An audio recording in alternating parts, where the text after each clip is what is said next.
Moin, Bemis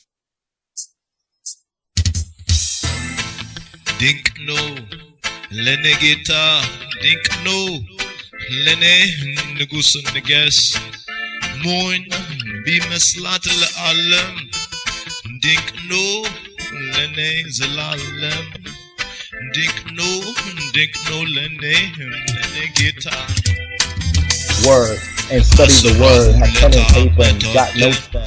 You know, like educate yourself about this. First of all, the Ethiopian currency, the imperial currency, was based on silver.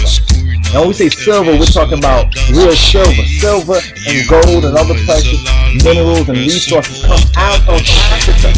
You understand? And out of Ethiopia in particular, but Ethiopian currency was based on silver.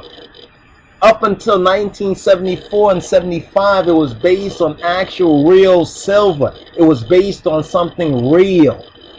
You understand? Like if you look in the West, it was FDR and the gold standard, which was overcome by the Federal Reserve. They wanted that same system in Ethiopia, and His Imperial Majesty refused.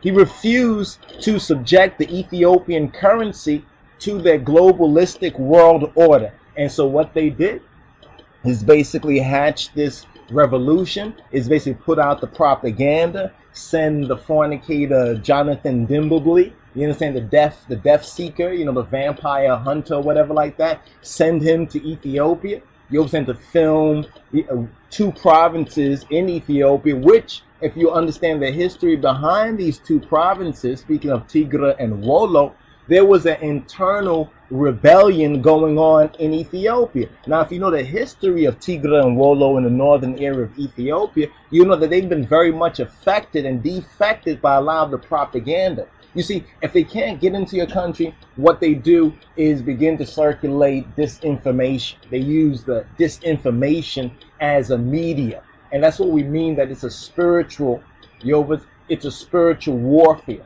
You understand? So the words is spirit. You understand? The words is spirit. A spiritus means ear. The words go through the ear. So it's a spiritual warfare to demoralize, you understand, a country or a people. That's why George Bush, the first George Bush, would say, Herbert Walker that is, he would say it's more than one little country, small country.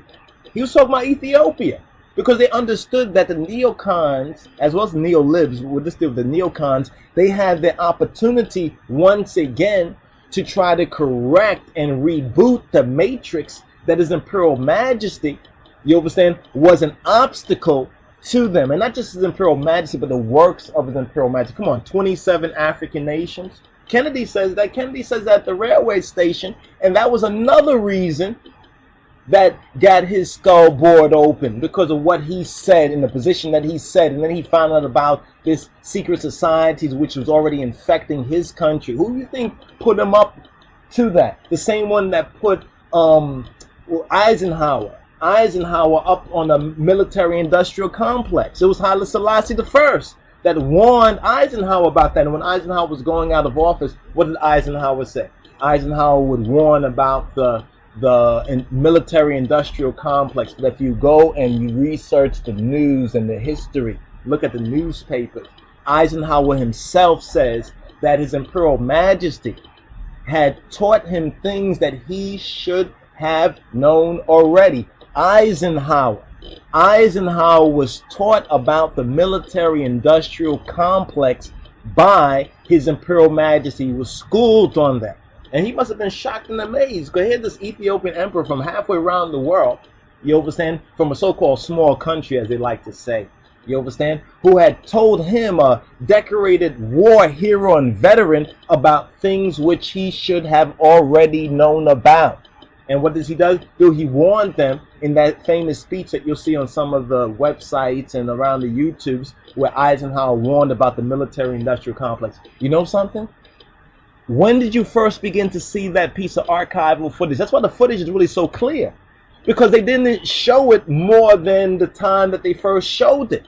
You know, as president, of course, they broadcast it, but they kept that video and that film roll hidden for decades. For decades, they kept that hidden as they tried to repair You understand the plan of the so-called globalists, the New World Order. You understand? This is very interesting. You really have to become informed. If you're going to listen to Marcus Garvey, for example, we don't put too much stock in Marcus Garvey. You understand? He had great potential. You understand? He has great potential, like the media has great potential. But if they're going to broadcast lies, you understand? If they're going to put forward disinformation, then we don't have no use for that. We can maybe learn from the technical techniques or whatever like that, but we don't have use for that person or their work. So don't bring us your naysaying Garvey said this about the emperor, Garvey said that. If Garvey was such a truth teller, you understand, why did he not tell the truth about his imperial majesty? You see, but a lot of people don't know about Garvey. Garvey was a Jesuit dissembler. You understand? Garvey was a Jesuit dissembler sent into the very heart of the movement. You understand? Garvey. Moin, Bemis.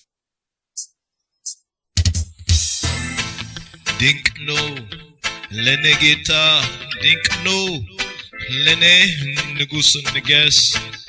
Moin, Bemis Latel Alam, Dink no, Lene Zalalem. Dink no, Lene Gita. Word and study the word. Have pen and paper and got notes down. You know, like